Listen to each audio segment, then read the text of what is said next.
Good afternoon, ladies and gentlemen. Welcome back to the Shadow and Sun Show, and welcome to the first of many such comic book magazine reviews I'll be doing in the near future, especially over the summer, because I got a bunch in, and hopefully more coming in that I've always wanted as a youngster. I worked at a lot of comic book stores over the years, especially when I was really younger, and I always, looked up on the walls, seeing these issues that, I knew there was no chance I was ever going to get a hold of. And lo and behold, 40 plus years later, I'm now in the position to occasionally pick something up when the price is right and the mood hits me and the stars are aligned and all those things come together. And for you today, as you can see from the thumbnail, I've got a couple.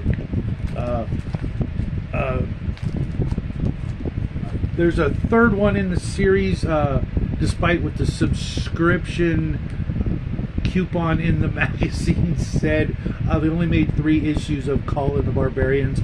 Let's go take a look at the first one. Great cover, absolutely stunning condition. This one's in a, it's not quite what the eBay seller graded it at himself, obviously. But nonetheless, I'm really quite happy with this. As you know, I'm a big fan of the black and white magazines of the era. This was, 1974, 75, 75. And I know most of you guys out there, you're more Conan fans than Kull fans. But like I was telling my good friend Justin, Kull early on started facing off against Lizardmen, which are one of my all-time favorite antagonists. There's just something about Lizardmen or Snakemen, especially when they can, look human, whether it be through makeup and prosthetics like in V, or in this case where it's sorcery and they trick everybody into thinking that they're humans. This one was so accurate to the novel that we just reviewed on the Appendix N book club. Even though we didn't review the whole book, just the first 2 stories. That's exactly what's in here, is those first 2 stories. And where they may have taken a little bit of creative license here and there, it was closer than I can picture even the movie with Kevin Sorbo being, as I've never seen that movie. I'll probably give it a watch because I always admired him as an actor and as a person. He's very aligned with my thought process. That opening image right there, just absolutely stunning.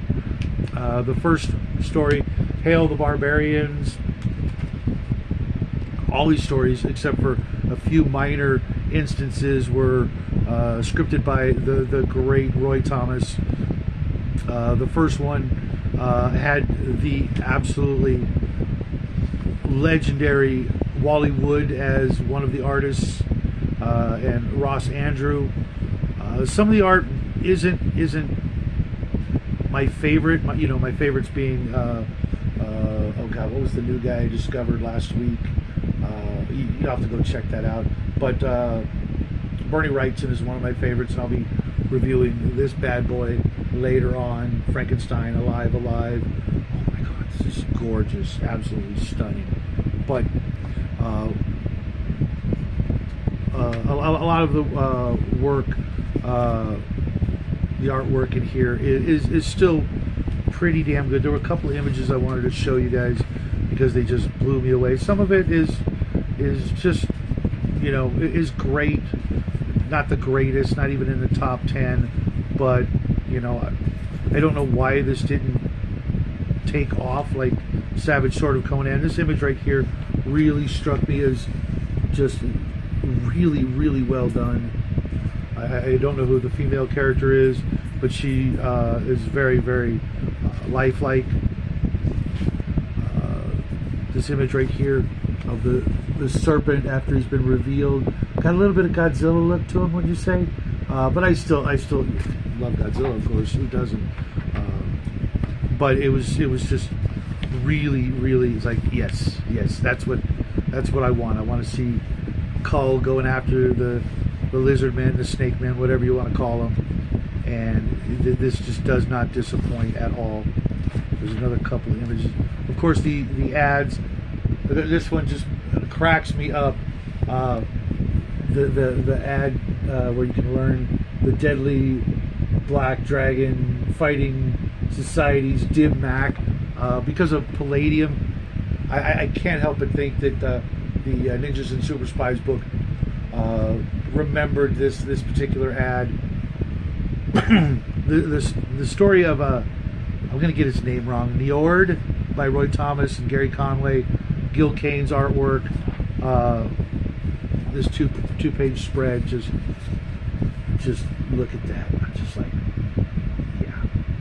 That's what I want my players in my D&D games to go up against. Which, believe it or not, after almost a year and a half, no dragons.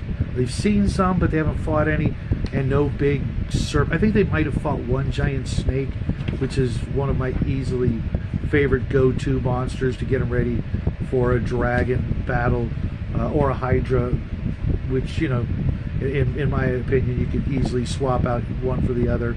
Dragons are supposed to be a little tougher and scarier, but there's just something about all those teeth that, you know, really. And then this one, when he finally finds the thing, that critter right there, that's the carrion crawler. I don't care what anybody says, even though this one is, you know, several stories tall, that's a carrion crawler. So now I'm gonna have to come up with some island of the carrion crawler somewhere for my players to bump into at some point. Again, the ads, the Charles Atlas and Dynamic Tension ads, and the Planet of the Apes and all that. This was just absolutely just so much fun to read. And this one only cost me about $5, I want to say, on eBay. Shipping, obviously, and thanks, Grammaticus. This video is actually for you because you reviewed this book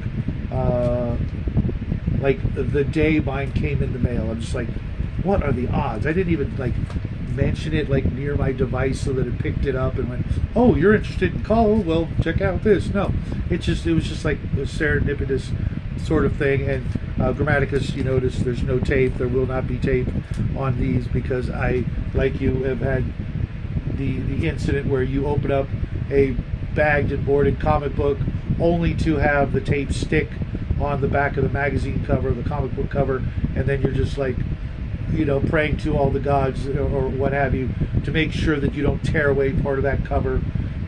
The second one was actually a little bit more fun because it had a Red Sonja story and a Solomon Kane story in here as well, which, as you guys all know from all the jokes, I'm a huge Solomon Kane fan. I've always been, and believe it or not, it wasn't until being a YouTuber that I actually was afforded the opportunity to reread the Solomon Kane short stories all in one go. I had to find them here and there through comics and things like that. But it also had a really interesting story that I think our friend Tanner would absolutely love to read. Black Mark, which is a full-on Gamma World story as far as I'm concerned. Although it wasn't in the regular comic book style, and I'll show you in just a moment.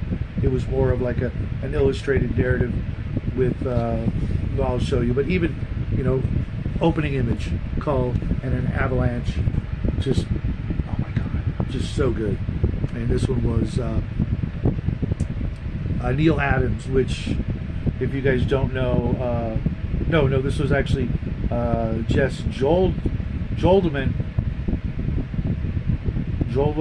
I've never heard of that artist before. I don't know what happened to him, but he did some really, really good work. I don't know why he disappeared or why I haven't heard his name before, but there's this image right here I gotta share with you. Look at that. Look at that lizardy beastie. Look at that thing. Look at all those teeth. Look at that tongue. It's like 3 tongues, I guess. Just like absolutely, just wow. Just and he's even got the sort of white eyes, the old, or the, you know, newfangled Batman, you know, DC superheroes where their eyes are just white. I love that. It just makes him look even that much more supernatural, I guess. But yes, this was a lot of fun. Again, I don't know if this particular story was next and how well it was in line with the Robert E. Howard actual story, the third story in the book. But if it was completely made up, it was still a lot of fun. More Serpent Man, a Serpent Man zombie that could only be killed by fire. We were talking about the trolls last night. Okay, it was the Neil Adams that was who penned the Solomon Kane. Not what you'd expect, you know, in the way of Howard characters. You know, they're usually pretty burly and whatnot. He's just, you know, what my friends call farmer strong. He's just, you know, worked so hard his whole life. He never had time to, you know, think about working out or anything. He's too busy actually doing the work. But like this image of Solomon Kane right here in the corner, just stunning. That's just that's the hero that I remember growing up. The way he was drawn, the way he was described, and this story I know is incredibly close to the novel with where he meets the girl and out in the middle of the jungle, and they have to hide in the cave. Then the 2 natives come up and waiting for the fire to die down so they could, you know, go all zombie on his ass. And then this one was just the Red Sonja, She-Devil with a Sword. Not just because it was a great story, but because one of my favorites for reasons I'll get into later this year. I'll tell you about it in just a second. But back in the day when he went as Howie, not Howard Chaykin, just stunning. He was, you know, in addition to being a phenomenal artist, he would go on to write one of my favorite comic books of all time, that being American Flag. There were a couple of images in here, not the greatest, but you know what? This was, you know, so far back in his career that, you know, we'll give him a little leeway. I mean, he, you know, made it into a quote-unquote kind of a Marvel comic book. For those of you who don't know, this wasn't actually labeled Marvel. It was actually, what was it? Curtis. But yet Stan Lee is, you know, the editor-in-chief, I believe, and on all the usual cast of characters. But then Black Mark, this one's for you, Tanner. You can see it's just lots of images with huge blocks of text, which weren't great, I'm not going to lie, but it was a fun story, and part 2 is in issue 3 of Kull and the Barbarians, which was the last issue. And who was this one by? Art was Gil Kane, and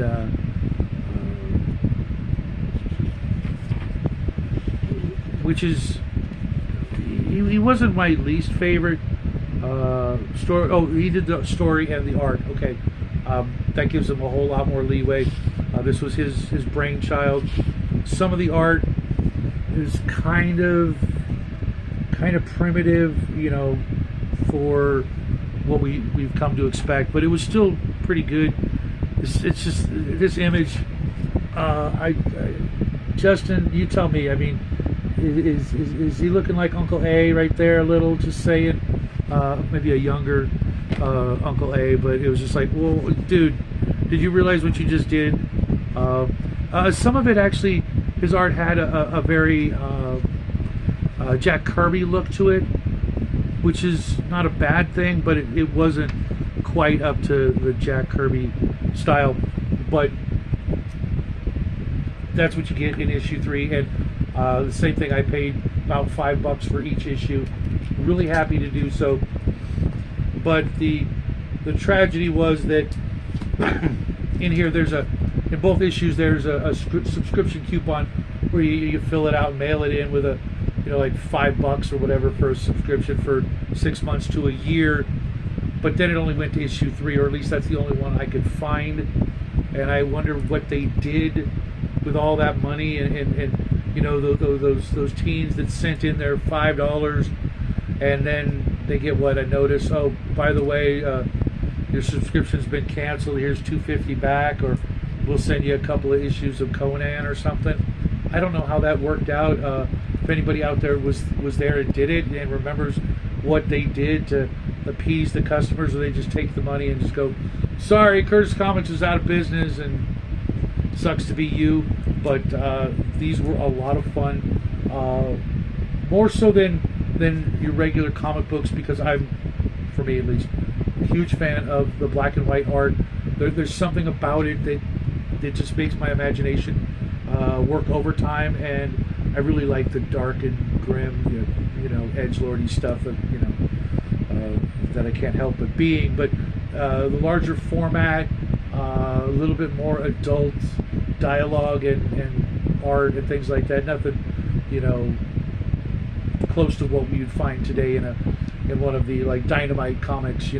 Deja Thoris and Betty and Veronica, that kind of stuff that's just cheesy and just gratuitous. Is classic art from a bygone era that we should really find the time to appreciate, even just a little. I know that all said and done for the 3 issues you could pay maybe $30-40, but I tell you, it's worth it, especially if you're a fan of Robert E. Howard, because that's what these were. These were 3 very long love letters to the late great Robert E. Howard. And I will be picking up number 3, but I won't be doing a review on it. It's going to be more of the same, unless it's better, and if it is, then I will come back. But I think it's just going to be more of the same level of awesomeness. But I don't think I need to bore you with the 3rd one. I should have probably waited to get all 3, but then this would have rambled on to like a half hour, and I know you guys don't have time for that. You're too busy rolling dice and doing stuff. And now that summer's here, I hope you guys maybe take one of these with you on your next outing. Be careful, don't let it catch on fire from a campfire, or spill a drink on it. But you want something to read when you're winding down the night. Maybe try reading it by campfire light or something like that. I don't know. I'm just old fart who wishes I could have had these in my collection throughout all the years. But now that I can, and I will be getting more into my collection as time goes by. If there's anything you'd like me to pick up or read that you'd like my opinion on, let me know, because I will be continuing the Omnibus series. Sorry, Tanner, I couldn't get through Vampirella, the Omnibus number 1. I still have 1 issue left out of 6 or 7. I'll get that done next week. But I got these, and I had to dive into them. And to be honest, the Vampirella Omnibus was not what I hoped for. It was nowhere near as fun as the creepy number 1, nor will it be as much fun, I believe, as eerie number 1 whenever I get that. But I'll go into that more later. But I expect it to be more Vampirella related as the years go by in the Omnibus series, because I think there's like 20 of them. So I'll be old and gray before I get to the last one. But rest assured, I will try to at least hit up a couple of them, share them with you guys, and point out some great reading if you're in the mood for something with some good old-fashioned values, some good old-fashioned action, adventure, and murder and mayhem and bloodshed and monsters and women in chainmail bikinis. But that's what I got for you today. I'm gonna go make some dinner. It's Friday, Sunday, it's hamburger night. I will see you guys Saturday night with our Morkboard playthrough. Grammaticus, I hope you see this. Leave a comment. You never responded about those miniatures. Everybody else out there, go touch some grass, get some fresh air. Summer's here. Enjoy the rest of your evening, and I will see you guys later. And as always, happy trails.